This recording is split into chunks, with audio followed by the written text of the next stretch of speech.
Daddybear America, do you remember that excitement when you are just meeting an older or younger man for a date, and the excitement around that, the possibilities, the sexual energy between you two, the things that you could do together, and the possibility that you could actually spend time together, enjoy each other, and for who knows how long. Now, that sounds great, and it's kind of fantasyful, but what about the downsides? Well, it turns out there's a lot of downsides to age gap relationships. Today, we're talking about 5 red flags when you're an older man dating a younger man. And the 4th one is surprisingly common. Join us.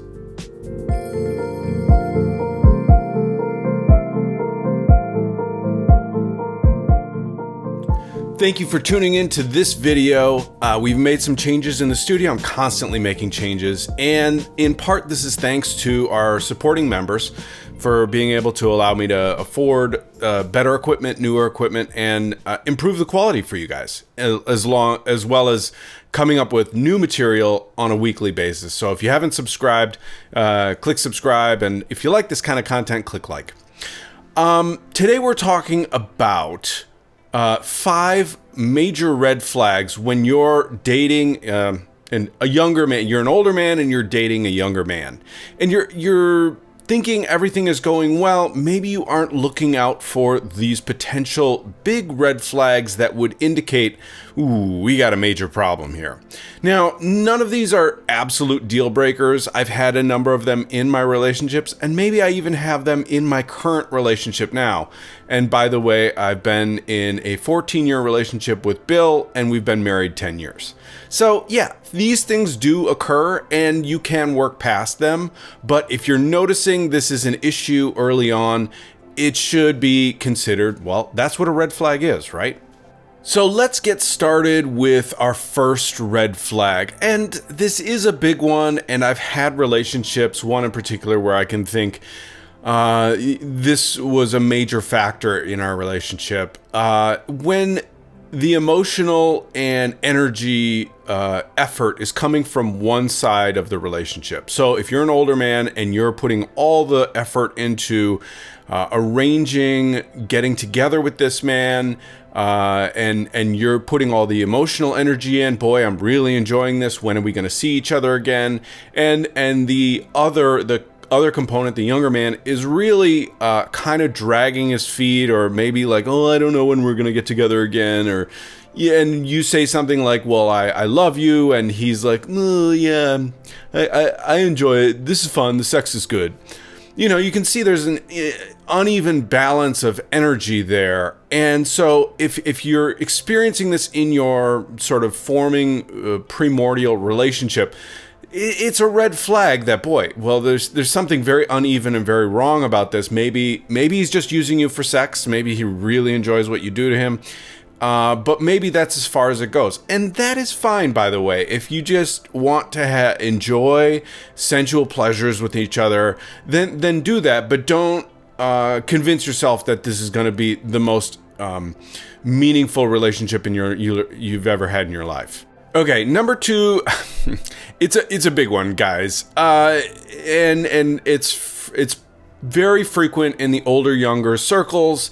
If you're an older man and you're dating a younger man, and you find that you are constantly, like, I've been on a number of dates, especially when I was a younger man, the older man would pay for dinner. And when I was younger and didn't have money and was sort of trying to get my feet on the ground as far as a career and things like that, yeah, you can sort of, you accept the gift of a dinner, or you want to buy me drinks or something like that, and then, you know, take me home and we have sex together, you know, like that's kind of common how that goes. But eventually, if you are paying for everything and the younger man is basically just being wined and dined and then is maybe putting out for sex, well, it's an indicator that this is, again, an uneven balance of responsibilities in the relationship. And again, this is not a deal breaker, but you should both be clear about how the arrangement is going. So just like a quick sort of analogy to my life and my relationship when Bill and I first met. And by the way, New York, if you don't know, is like ridiculously expensive. It is so expensive. I was just trying to afford an apartment, and we met, and every time I'd meet with Bill, he'd take me out to dinner. And we went out to like 2 or 3 dinners, and I would meet him 50-50 for every dinner. But these got really expensive really fast. And Bill has like fine taste in dining, so things got expensive. And so basically, like the second or third date we were out, I said, "Hey, Bill, I don't have a ton of money, and this is like super expensive. So maybe we could just like stay in and cook or something." He said, "Oh, well, that's fine. Well, then I'll pay for dinner." But listen, here was the deal. That was made clear up front. It wasn't like, I'm accepting gifts, in return I will put out sex, or this is a relationship as long as you're paying for me kind of thing. I helped out with rent at various times. I helped out with utilities, and I was, constantly making efforts to pay my way in whatever way I could. And so it wasn't just quid pro quo, you give me money, I give you relationship, because that's not what this is.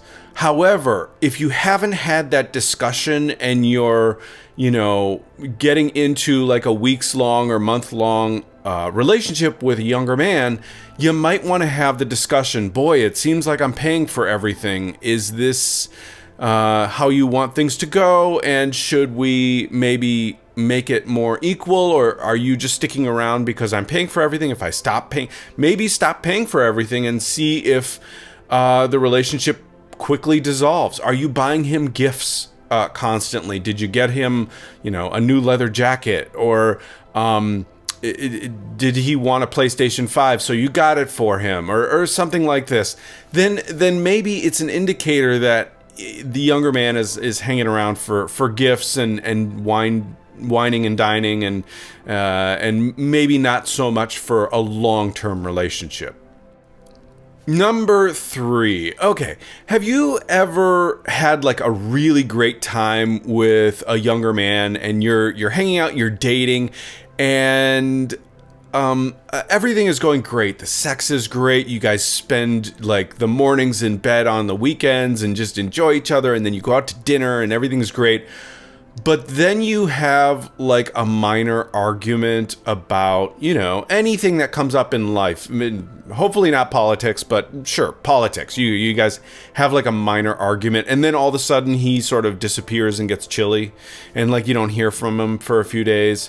Or let's say you actually have an argument about the relationship, about like the seriousness of it, and then like, or I need you to do more, or I don't feel like this is an even relationship. All the red flags that we've been talking about earlier in this episode, something like that comes up, and then your younger partner sort of disappears, and like he's like giving you the cold shoulder for a few days or something like that. This is a sign of emotional immaturity, that when relationships get to dealing with hard or big issues, guys, that things sort of break down, and like, I don't want to talk about this, icky, like, why do things have to get heavy? Don't bring your drama around here. This is something that I would read in like profiles, when I was dating. Low drama or no drama, please don't bring your drama around here. And I'm like, who doesn't have drama? Like, by the time you're 35, you have drama. Like, your life is complicated. When you're 20, sure, everything is simple.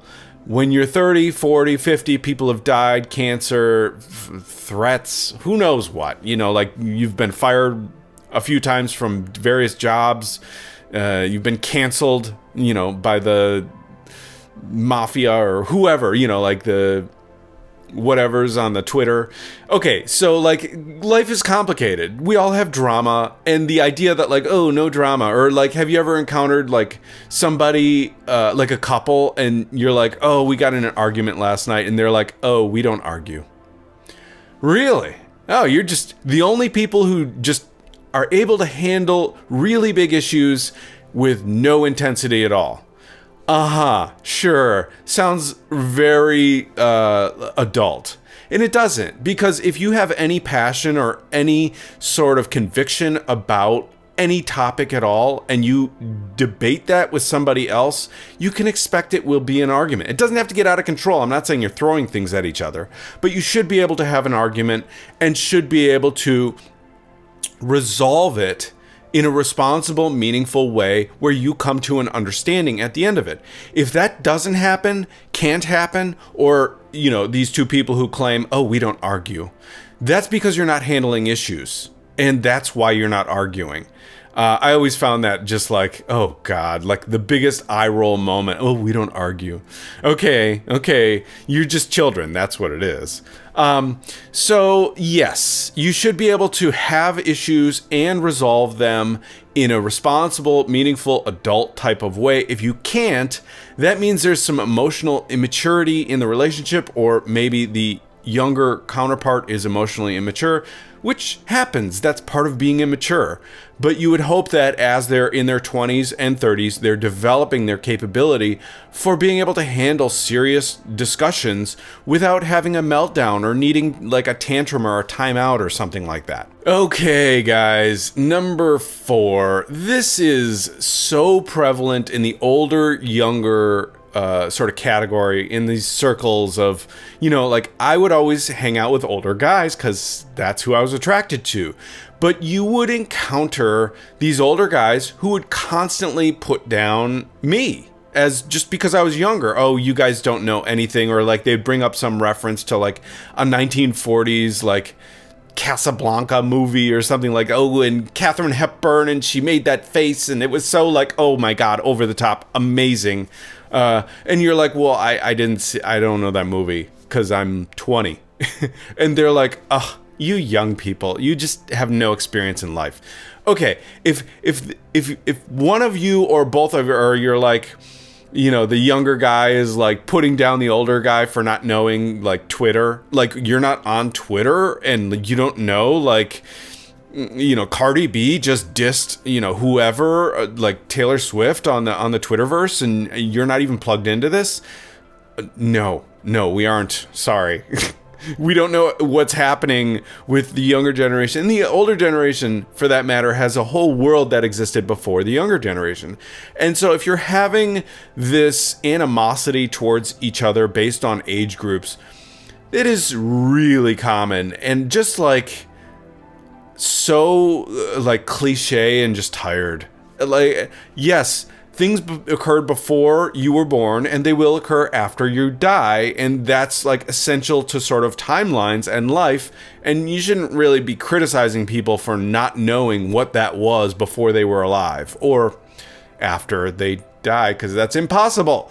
But like like criticizing people based on their knowledge base that it's particular to when they were alive, that's really not a great way to start a relationship. Just FYI, because like that reminds me of my ex, and he was always, or like one of our friends that we'd hang out with, Michael. All right, so we'd hang out with Michael, and Bill and I and Michael would hang out, and then he's like, well, see, this is really, I'm so glad that you're like a sophisticated young person, because if you were just one of the regular young guys, then this would be so boring. And it's like, you realize you're putting down like all young people. And then on this, he's always like trying to date young guys and like wondering why it's not working out. Guy, Michael, you're still single. Do you know why? Because you keep putting down young guys. And then like, why won't they date me? I can't figure this out. All right, so that's Michael for you. And that's putting down young guys. And also, if you're a young guy and you're like, old guys, and they're like music, and they're sophistication, and they're like, they don't know what TikTok is or something like that, well, that's gonna be a problem too. Okay, and the big one, the number 5, the last one we're doing today is, have you been with a guy and like anything happens to you and then they or them for that matter, and then they just disappear? I was dating a guy and he was going through like some serious just stuff in his life. I mean, it was cancer. It was cancer. We were dating. It was not serious. He was, by the way, married and bisexual and sort of like trying to come out. And it was this weird thing. Well, he just disappeared one day because, I don't know. We just had this moment that wasn't that great. And he was going through all of this. And he was sort of using me at the time for like emotionally dumping like all this baggage, and he was like trying to experience life and be gay, and sort of I was gay and I was out, and so he was just like, oh, I'm gonna have sex with this guy, and then all of a sudden he just disappeared because he went back to his regular life, and I think it just stopped being fun. And this is the thing, when relationships stop being fun, if all of a sudden they disappear and you have to like coax them out, like, oh, just come out and I'll buy you dinner, like have dinner with me.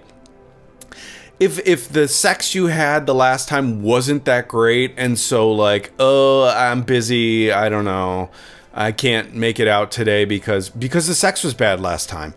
Well, that's life. I mean, not all sex is great all the time. There were times when, like, say, for example, George and I had amazing sex, like 99% of the time. It was unbelievable, mind-blowing sex. But occasionally, there was times when it wasn't that great. And so, like, if he all of a sudden was like, oh, I'm busy tomorrow, or I'm busy this weekend, or I won't be seeing you for like 3 weeks because we had bad sex, or like, let's say you get fired from your job, or let's say you're like, oh, I racked up a bunch of debt and now I can't spend money on you. And well, these are just examples of like, okay, the fun stopped. Does that mean you have to disappear? Well, that's not a real relationship if you have to constantly reward this person in order to want to spend time with you. That's not how a real meaningful relationship develops. So if you're finding that you have to constantly reward the person to want to spend time with you, and then if you're not, and the fun stops for them, and then they're like, oh, no, I don't want to hang out anymore.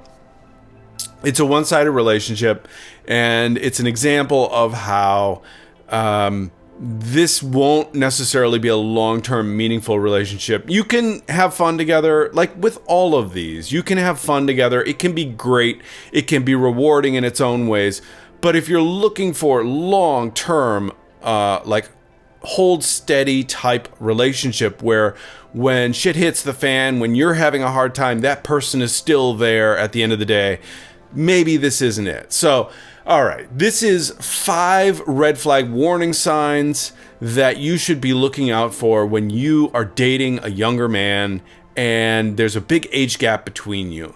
There are red flags that you can work past any of these individually or all of them all at the same time. If you got a real problematic relationship, but hey, I don't know, something about it is rewarding for you, then yeah, you can work through this, and well, I hope you make it. Whatever you want it to be, I hope it is just that.